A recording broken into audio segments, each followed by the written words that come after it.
Thank you so much. Good afternoon.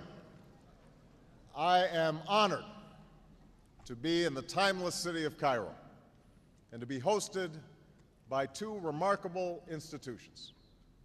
For over 1,000 years, Al-Azhar has stood as a beacon of Islamic learning. And for over a century, Cairo University has been a source of Egypt's advancement. And together, you represent the harmony between tradition and progress. I'm grateful for your hospitality and the hospitality of the people of Egypt. And I'm also proud to carry with me the goodwill of the American people and a greeting of peace from Muslim communities in my country. Assalaamu, alaykum.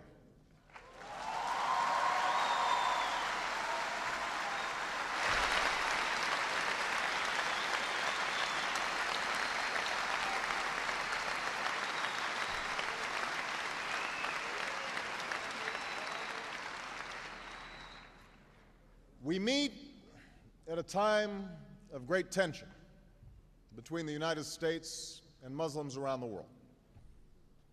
Tension rooted in historical forces that go beyond any current policy debate. The relationship between Islam and the West includes centuries of coexistence and cooperation, but also conflict and religious wars. More recently, tension has been fed by colonialism that denied rights and opportunities to many Muslims, and a Cold War in which Muslim-majority countries were too often treated as proxies without regard to their own aspirations. Moreover, the sweeping change brought by modernity and globalization led many Muslims to view the West as hostile to the traditions of Islam. Violent extremists have exploited these tensions in a small but potent minority of Muslims.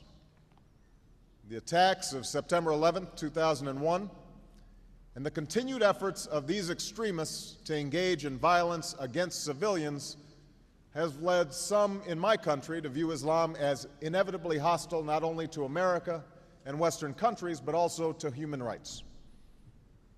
All this has bred more fear and more mistrust. So long as our relationship is defined by our differences, we will empower those who sow hatred rather than peace, those who promote conflict rather than the cooperation that can help all of our people achieve justice and prosperity.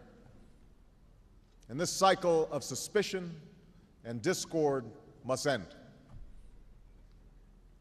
I've come here to Cairo to seek a new beginning between the United States and Muslims around the world, one based on mutual interest and mutual respect, and one based upon the truth that America and Islam are not exclusive and need not be in competition.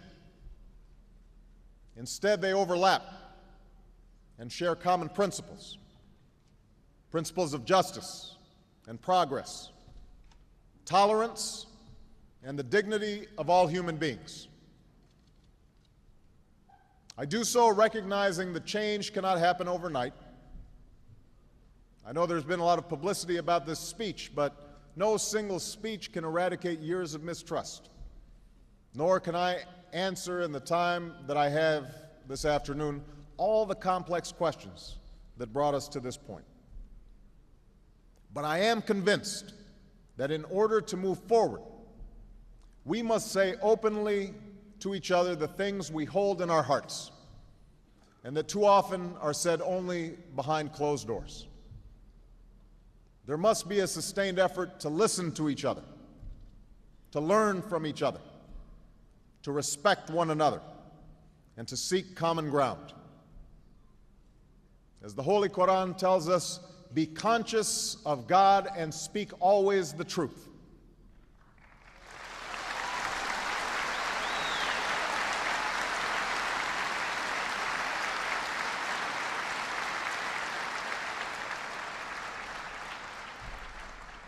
That is what I will try to do today, to speak the truth as best I can, humbled by the task before us, and firm in my belief that the interests we share as human beings are far more powerful than the forces that drive us apart. Now, part of this conviction is rooted in my own experience. I'm a Christian, but my father came from a Kenyan family that includes generations of Muslims. As a boy, I spent several years in Indonesia and heard the call of the Azan at the break of dawn and at the fall of dusk. As a young man, I worked in Chicago communities where many found dignity and peace in their Muslim faith. As a student of history, I also know civilization's debt to Islam.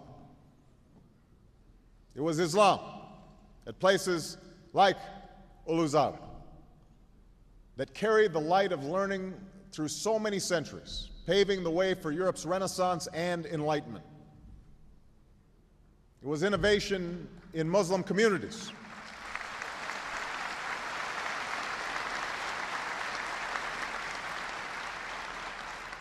It was innovation in Muslim communities that developed the order of algebra, our magnetic compass and tools of navigation, our mastery of pens and printing, our understanding of how disease spreads and how it can be healed. Islamic culture has given us majestic arches and soaring spires, timeless poetry and cherished music, elegant calligraphy, and places of peaceful contemplation. And throughout history, Islam has demonstrated through words and deeds the possibilities of religious tolerance and racial equality.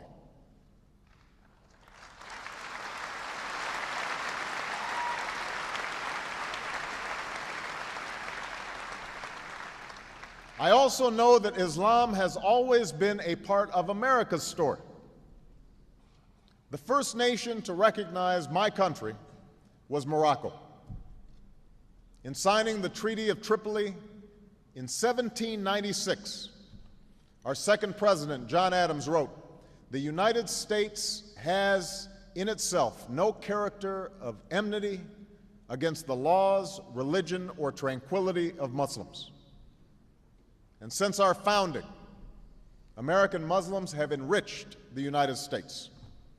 They have fought in our wars, they have served in our government, they have stood for civil rights, they have started businesses, they have taught at our universities, they've excelled in our sports arenas, they've won Nobel Prizes, built our tallest building, and lit the Olympic torch.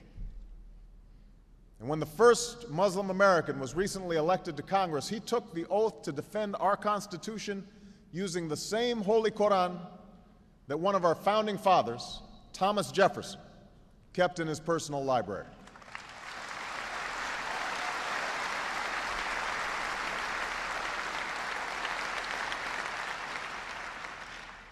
So I have known Islam on 3 continents before coming to the region where it was first revealed. That experience guides my conviction that partnership between America and Islam must be based on what Islam is, not what it isn't. And I consider it part of my responsibility as President of the United States to fight against negative stereotypes of Islam wherever they appear.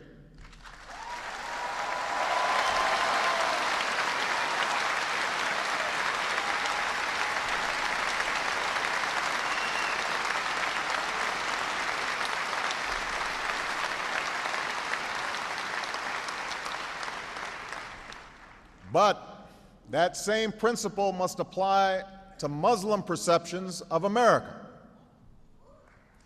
Just as Muslims do not fit a crude stereotype, America is not the crude stereotype of a self-interested empire. The United States has been one of the greatest sources of progress that the world has ever known. We were born out of revolution against an empire. We were founded upon the ideal that all are created equal.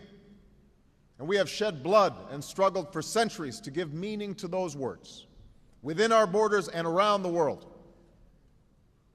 We are shaped by every culture, drawn from every end of the earth, and dedicated to a simple concept, e pluribus unum, out of many, one. Now, much has been made of the fact that an African American with the name Barack Hussein Obama could be elected president.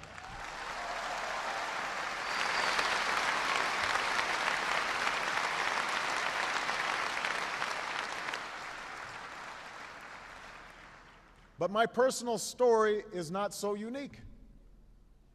The dream of opportunity for all people has not come true for everyone in America, but its promise exists for all who come to our shores. And that includes nearly 7 million American Muslims in our country today, who, by the way, enjoy incomes and educational levels that are higher than the American average.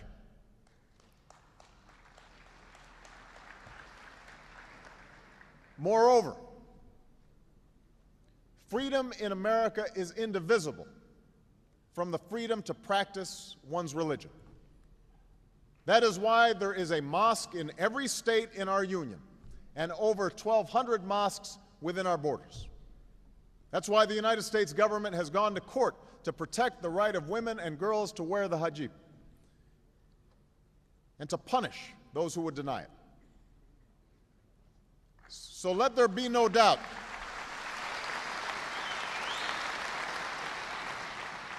Let there be no doubt, Islam is a part of America. And I believe that America holds within her the truth that regardless of race, religion, or station in life, all of us share common aspirations. To live in peace and security, to get an education and to work with dignity, to love our families, our communities, and our God. These things we share. This is the hope of all humanity. Of course, recognizing our common humanity is only the beginning of our task.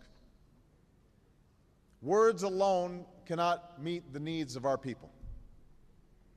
These needs will be met only if we act boldly in the years ahead. And if we understand that the challenges we face are shared, and our failure to meet them will hurt us all. For we have learned from recent experience that when a financial system weakens in one country, prosperity is hurt everywhere. When a new flu infects one human being, all are at risk. When one nation pursues a nuclear weapon, the risk of nuclear attack rises for all nations. When violent extremists operate in one stretch of mountains, people are endangered across an ocean. When innocents in Bosnia and Darfur are slaughtered, that is a stain on our collective conscience.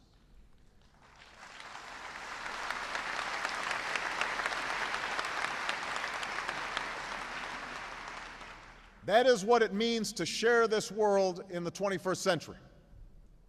That is the responsibility we have to one another as human beings. This is a difficult responsibility to embrace. For human history has often been a record of nations and tribes, and yes, religions, subjugating one another in pursuit of their own interests. Yet in this new age, such attitudes are self-defeating. Given our interdependence, any world order that elevates one nation or group of people over another will inevitably fail. So whatever we think of the past, we must not be prisoners to it. Our problems must be dealt with through partnership. Our progress must be shared.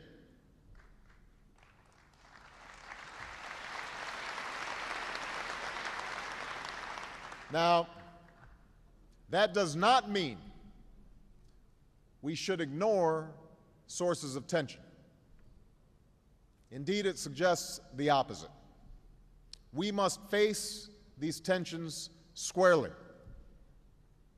And so in that spirit, let me speak as clearly and as plainly as I can about some specific issues that I believe we must finally confront together.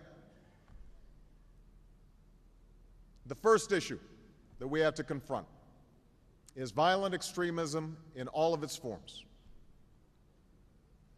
In Ankara, I made clear that America is not and never will be at war with Islam.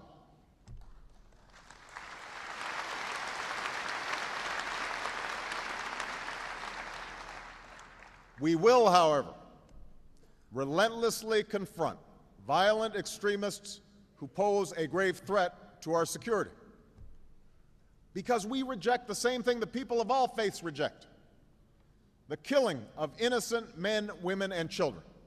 And it is my first duty as president to protect the American people. The situation in Afghanistan demonstrates America's goals and our need to work together. Over 7 years ago, the United States pursued Al-Qaeda and the Taliban with broad international support. We did not go by choice. We went because of necessity. I'm aware that there's still some who would question or even justify the offense of 9/11. But let us be clear. Al-Qaeda killed nearly 3,000 people on that day. The victims were innocent men, women, and children from America and many other nations who had done nothing to harm anybody. And yet Al-Qaeda chose to ruthlessly murder these people, claimed credit for the attack, and even now states their determination to kill on a massive scale. They have affiliates in many countries and are trying to expand their reach. These are not opinions to be debated. These are facts to be dealt with. Now, make no mistake, we do not want to keep our troops in Afghanistan. We seek no military bases there. It is agonizing for America to lose our young men and women. It is costly and politically difficult to continue this conflict. We would gladly bring every single one of our troops home if we could be confident that there were not violent extremists in Afghanistan and now Pakistan determined to kill as many Americans as they possibly can. But that is not yet the case. And that's why we're partnering with a coalition of 46 countries. And despite the costs involved, America's commitment will not weaken. Indeed, none of us should tolerate these extremists. They have killed in many countries. They have killed people of different faiths, but more than any other, they have killed Muslims. Their actions are irreconcilable with the rights of human beings, the progress of nations, and with Islam. The Holy Quran teaches that whoever kills an innocent it is as if he has killed all mankind.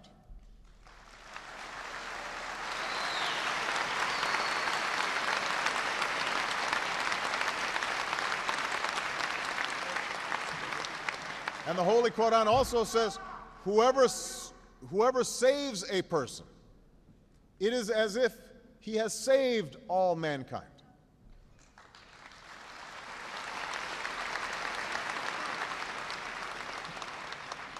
The enduring faith of over 1 billion people is so much bigger than the narrow hatred of a few. Islam is not part of the problem in combating violent extremism. It is an important part of promoting peace. Now, we also know that military power alone is not going to solve the problems in Afghanistan and Pakistan.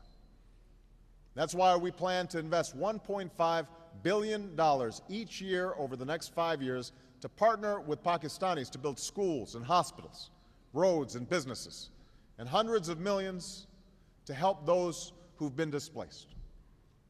That's why we are providing more than $2.8 billion to help Afghans develop their economy and deliver services that people depend on. Now, let me also address the issue of Iraq. Unlike Afghanistan, Iraq was a war of choice. that provoked strong differences in my country and around the world. Although I believe that the Iraqi people are ultimately better off without the tyranny of Saddam Hussein, I also believe that events in Iraq have reminded America of the need to use diplomacy and build international consensus to resolve our problems whenever possible.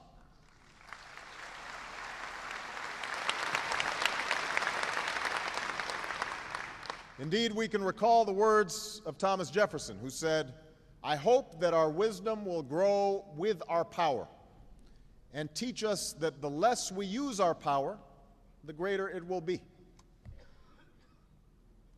Today, America has a dual responsibility: to help Iraq forge a better future and to leave Iraq to Iraqis. And I have made it clear to the Iraqi people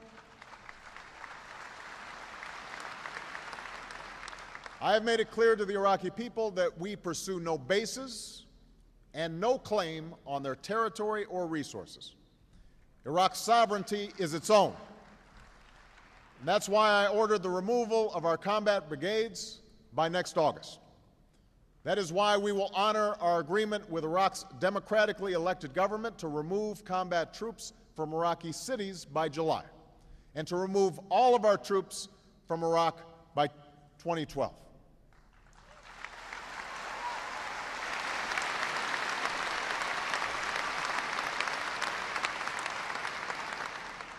We will help Iraq train its security forces and develop its economy, but we will support a secure and united Iraq as a partner and never as a patron.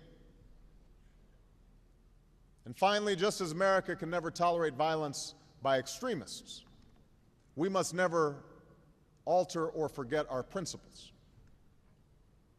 9/11 was an enormous trauma to our country. The fear and anger that it provoked was understandable, but in some cases, it led us to act contrary to our traditions and our ideals. We are taking concrete actions to change course.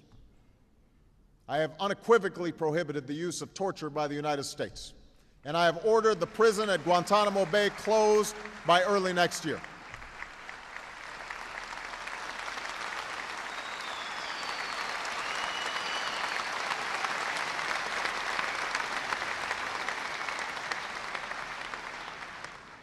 So America will defend itself, respectful of the sovereignty of nations and the rule of law. And we will do so in partnership with Muslim communities, which are also threatened. The sooner the extremists are isolated and unwelcome in Muslim communities, the sooner we will all be safer. Now, the second major source of tension that we need to discuss is the situation between Israelis, Palestinians, and the Arab world. America's strong bonds with Israel are well known. This bond is unbreakable. It is based upon cultural and historical ties, and the recognition that the aspiration for a Jewish homeland is rooted in a tragic history that cannot be denied. Around the world, the Jewish people were persecuted for centuries, and anti-Semitism in Europe culminated in an unprecedented Holocaust. Tomorrow I will visit Buchenwald, which was part of a network of camps where Jews were enslaved, tortured, shot, and gassed to death by the Third Reich. 6 million Jews were killed, more than the entire Jewish population of Israel today. Denying that fact is baseless, it is ignorant, and it is hateful. Threatening Israel with destruction or repeating vile stereotypes about Jews is deeply wrong and only serves to evoke in the minds of Israelis this most painful of memories, while preventing the peace that the people of this region deserve. On the other hand, it is also undeniable that the Palestinian people, Muslims and Christians, has suffered in pursuit of a homeland. For more than 60 years, they've endured the pain of dislocation. Many wait in refugee camps in the West Bank, Gaza, and neighboring lands for a life of peace and security that they have never been able to lead. They endure the daily humiliations, large and small, that come with occupation. So let there be no doubt, the situation for the Palestinian people is intolerable, and America will not turn our backs on the legitimate Palestinian aspiration for dignity, opportunity, and a state of their own.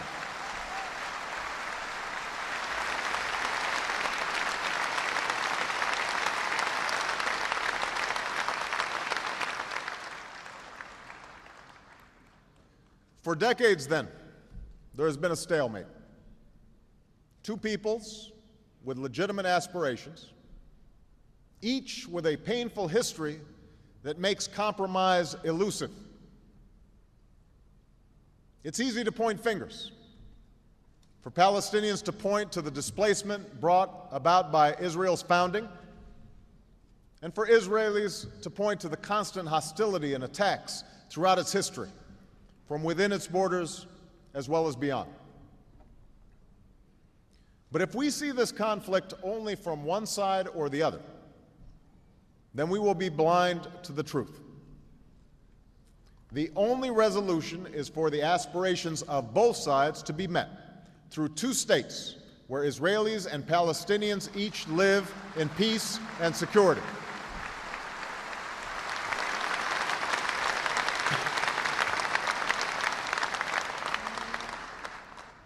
That is in Israel's interest,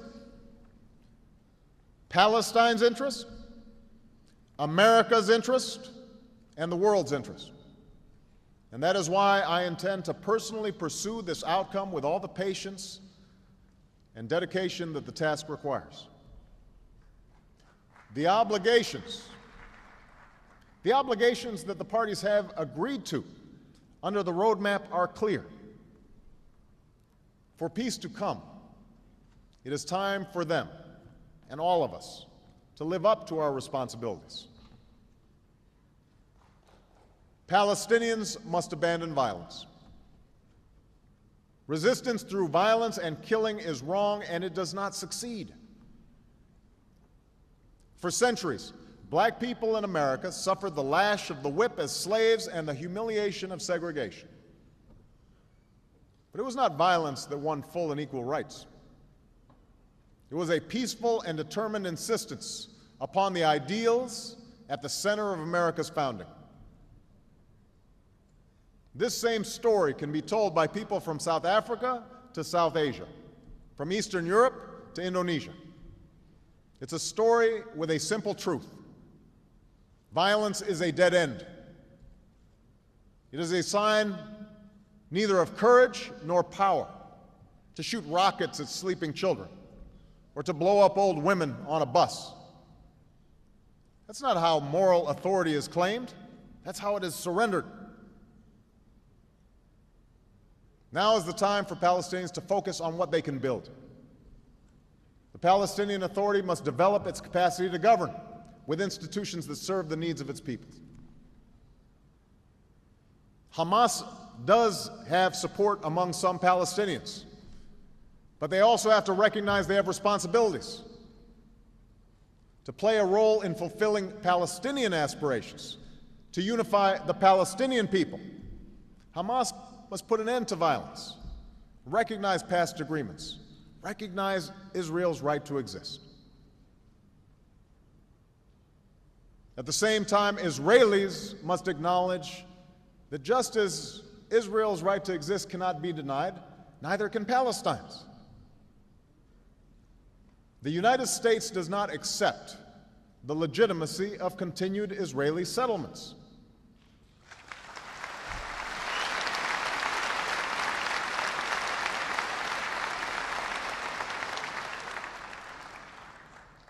This construction violates previous agreements and undermines efforts to achieve peace. It is time for these settlements to stop.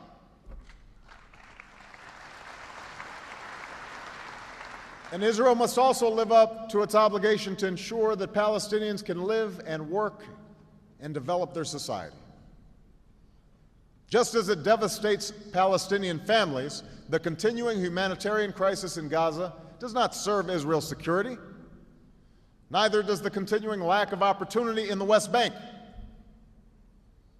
Progress in the daily lives of the Palestinian people must be a critical part of a road to peace, and Israel must take concrete steps to enable such progress. And finally, the Arab states must recognize that the Arab Peace Initiative was an important beginning, but not the end of their responsibilities. The Arab-Israeli conflict should no longer be used to distract the people of Arab nations from other problems.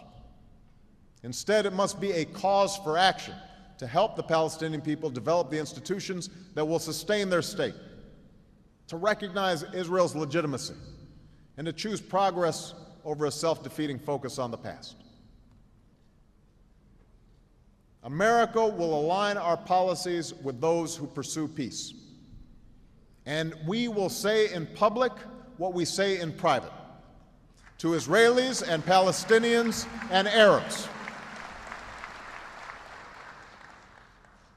We cannot impose peace, but privately, many Muslims recognize that Israel will not go away. Likewise, many Israelis recognize the need for a Palestinian state. It is time for us to act on what everyone knows to be true. Too many tears have been shed. Too much blood has been shed. All of us have a responsibility to work for the day when the mothers of Israelis and Palestinians can see their children grow up without fear. When the Holy Land of the three great faiths is the place of peace that God intended it to be. When Jerusalem is a secure and lasting home for Jews and Christians and Muslims, and a place for all of the children of Abraham to mingle peacefully together, as in the story of Isra.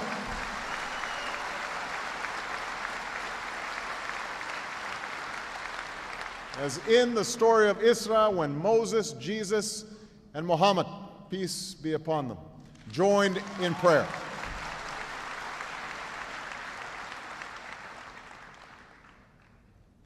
The third source of tension is our shared interest in the rights and responsibilities of nations on nuclear weapons.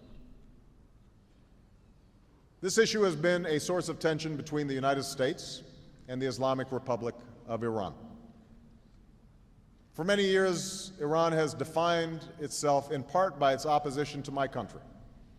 And there is, in fact, a tumultuous history between us.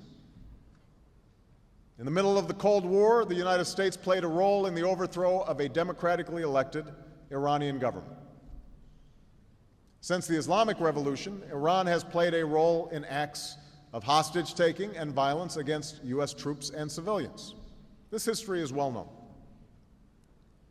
Rather than remain trapped in the past, I've made it clear to Iran's leaders and people that my country is prepared to move forward. The question now is not what Iran is against, but rather what future it wants to build. I recognize it will be hard to overcome decades of mistrust, but we will proceed with courage, rectitude, and resolve. There will be many issues to discuss between our two countries, and we are willing to move forward without preconditions on the basis of mutual respect. But it is clear to all concerned that when it comes to nuclear weapons, we have reached a decisive point. This is not simply about America's interests. It's about preventing a nuclear arms race in the Middle East that could lead this region and the world down a hugely dangerous path. Now, I understand those who protest that some countries have weapons that others do not. No single nation should pick and choose which nation holds nuclear weapons. And that's why I strongly reaffirmed America's commitment to seek a world in which no nations hold nuclear weapons.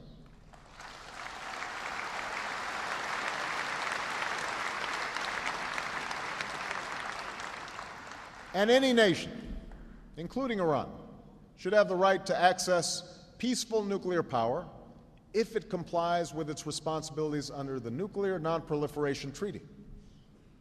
That commitment is at the core of the treaty, and it must be kept for all who fully abide by it. And I'm hopeful that all countries in the region can share in this goal. The fourth issue that I will address is democracy. I know there has been controversy about the promotion of democracy in recent years, and much of this controversy is connected to the war in Iraq. So let me be clear. No system of government can or should be imposed by one nation by any other. That does not lessen my commitment, however, to governments that reflect the will of the people. Each nation gives life to this principle in its own way, grounded in the traditions of its own people. America does not presume to know what is best for everyone, just as we would not presume to pick the outcome of a peaceful election. But I do have an unyielding belief that all people yearn for certain things: the ability to speak your mind and have a say in how you are governed, confidence in the rule of law and the equal administration of justice, government that is transparent and doesn't steal from the people, the freedom to live as you choose. These are not just American ideas, they are human rights, and that is why we will support them everywhere.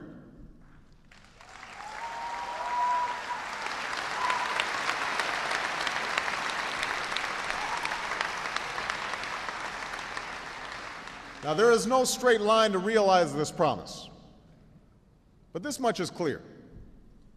Governments that protect these rights are ultimately more stable, successful, and secure.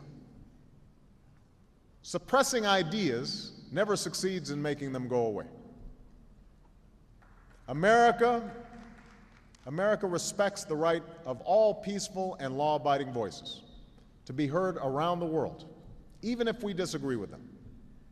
And we will welcome all elected, peaceful governments, provided they govern with respect for all their people.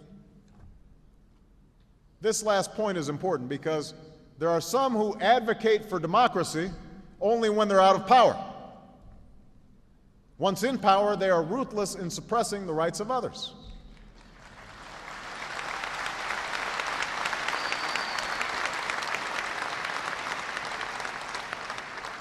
So no matter where it takes hold, government of the people and by the people sets a single standard for all who would hold power. You must maintain your power through consent, not coercion. You must respect the rights of minorities and participate with a spirit of tolerance and compromise. You must place the interests of your people and the legitimate workings of the political process above your party. Without these ingredients, elections alone do not make true democracy. Thank you.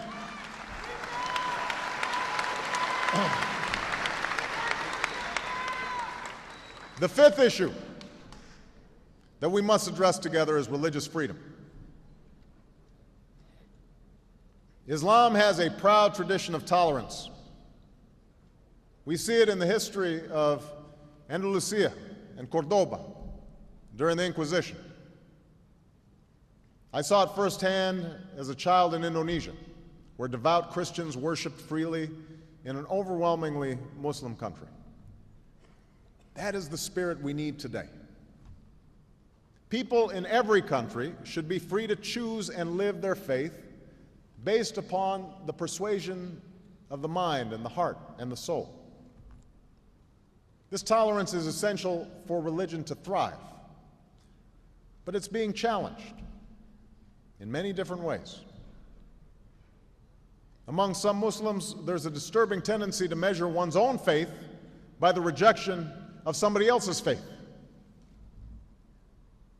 The richness of religious diversity must be upheld, whether it is for Maronites in Lebanon or the Copts in Egypt.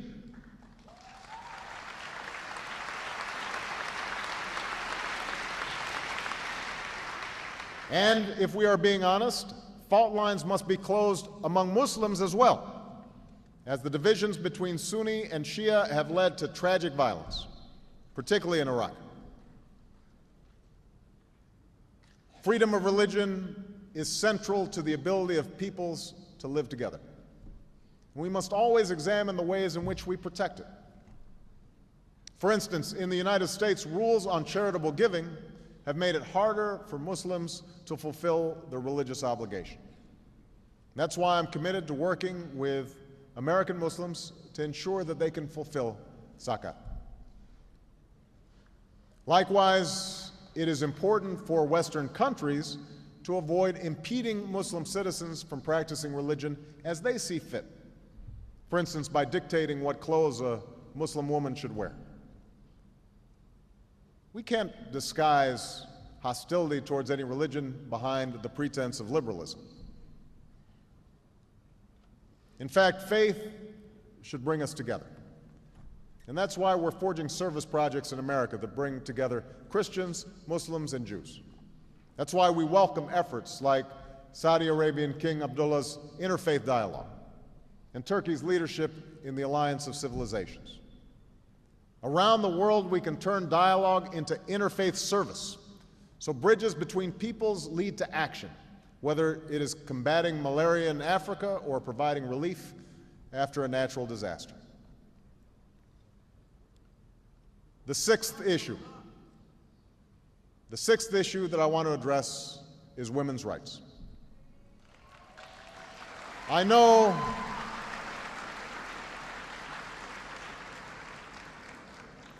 and you can tell from this audience that there is a healthy debate about this issue. I reject the view of some in the West that a woman who chooses to cover her hair is somehow less equal.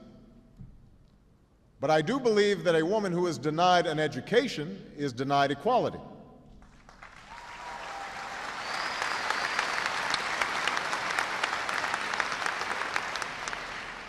And it is no coincidence that countries where women are well educated are far more likely to be prosperous.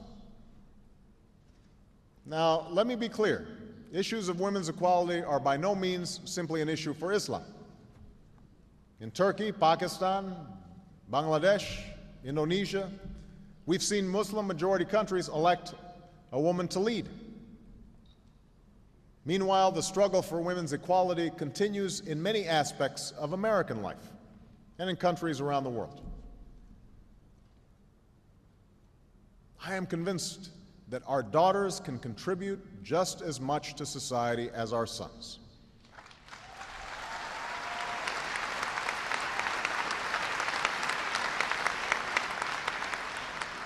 Our common prosperity will be advanced by allowing all humanity, men and women, to reach their full potential. I do not believe that women must make the same choices as men in order to be equal. And I respect those women who choose to live their lives in traditional roles. But it should be their choice. And that is why the United States will partner with any Muslim-majority country to support expanded literacy for girls and to help young women pursue employment through microfinancing that helps people live their dreams.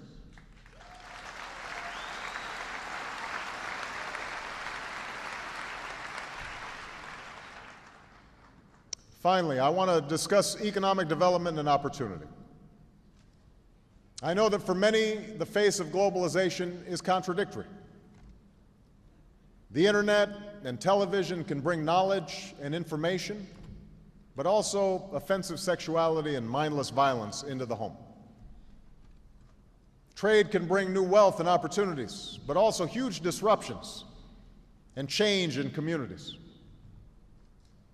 In all nations, including America, this change can bring fear.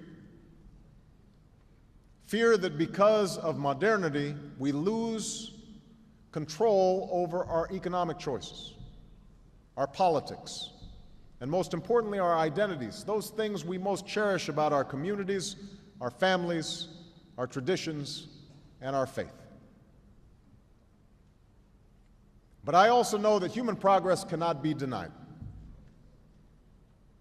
There need not be contradictions between development and tradition. Countries like Japan and South Korea grew their economies enormously while maintaining distinct cultures. The same is true for the astonishing progress within Muslim-majority countries from Kuala Lumpur to Dubai. In ancient times and in our times, Muslim communities have been at the forefront of innovation and education.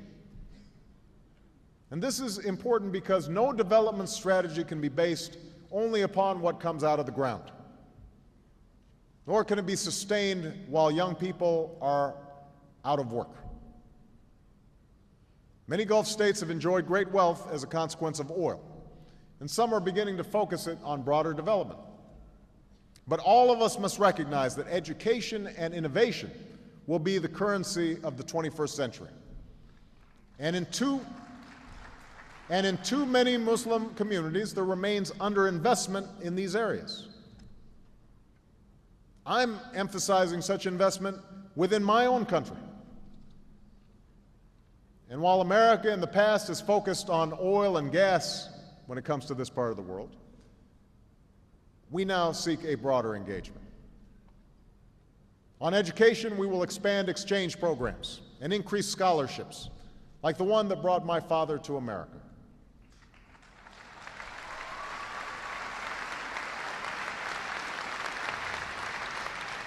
At the same time, we will encourage more Americans to study in Muslim communities.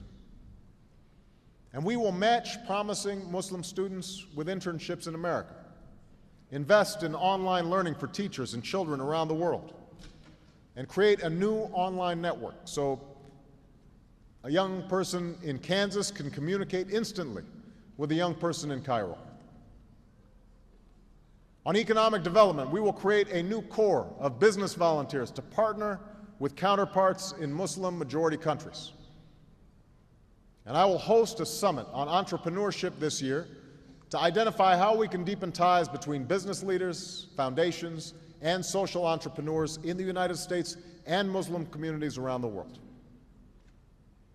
On science and technology, we will launch a new fund to support technological development in Muslim-majority countries and to help transfer ideas to the marketplace so they can create more jobs. We'll open centers of scientific excellence in Africa, the Middle East, and Southeast Asia, and appoint new science envoys to collaborate on programs that develop new sources of energy, create green jobs, digitize records, clean water, grow new crops. Today, I'm announcing a new global effort with the organization of the Islamic Conference to eradicate polio. And we will also expand partnerships with Muslim communities to promote child and maternal health. All these things must be done in partnership.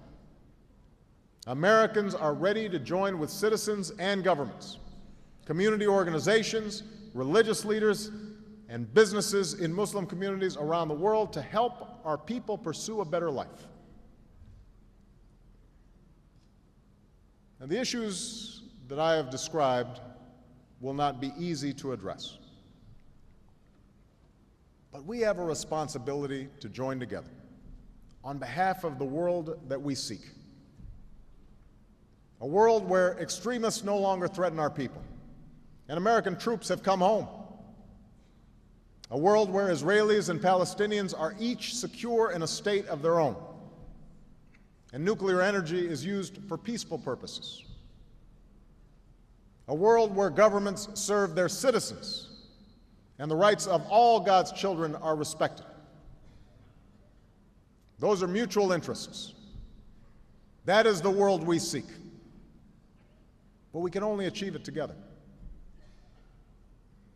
I know there are many, Muslim and non-Muslim, who question whether we can forge this new beginning. Some are eager to stoke the flames of division and to stand in the way of progress.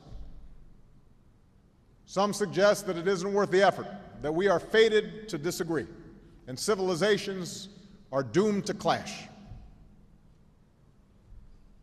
Many more are simply skeptical that real change can occur.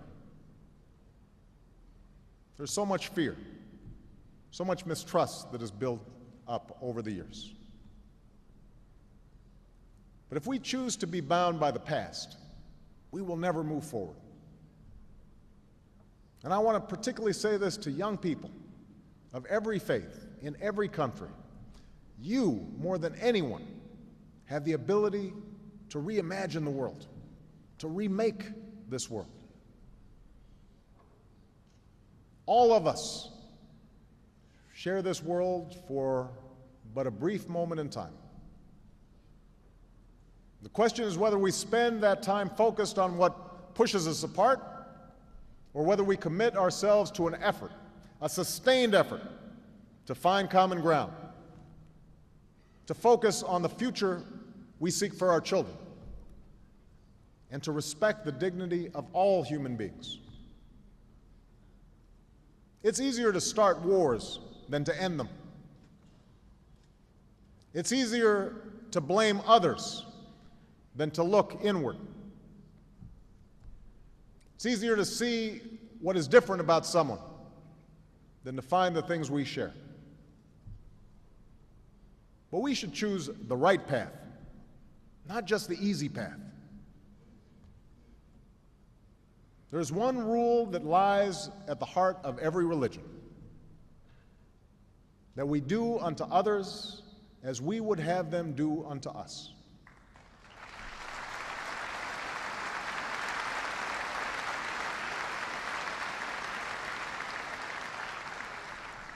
This truth transcends nations and peoples.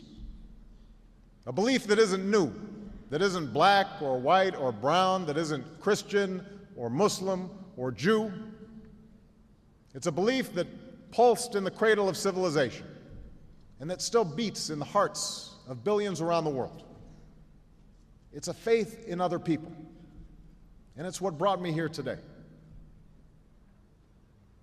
We have the power to make the world we seek, but only if we have the courage to make a new beginning, keeping in mind what has been written. The Holy Quran tells us, "O mankind, we have created you, male and a female, and we have made you into nations and tribes, so that you may know one another." The Talmud tells us the whole of the Torah is for the purpose of promoting peace.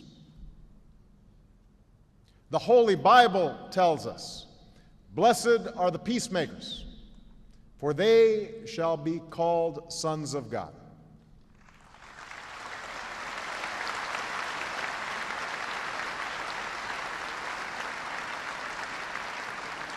The people of the world can live together in peace.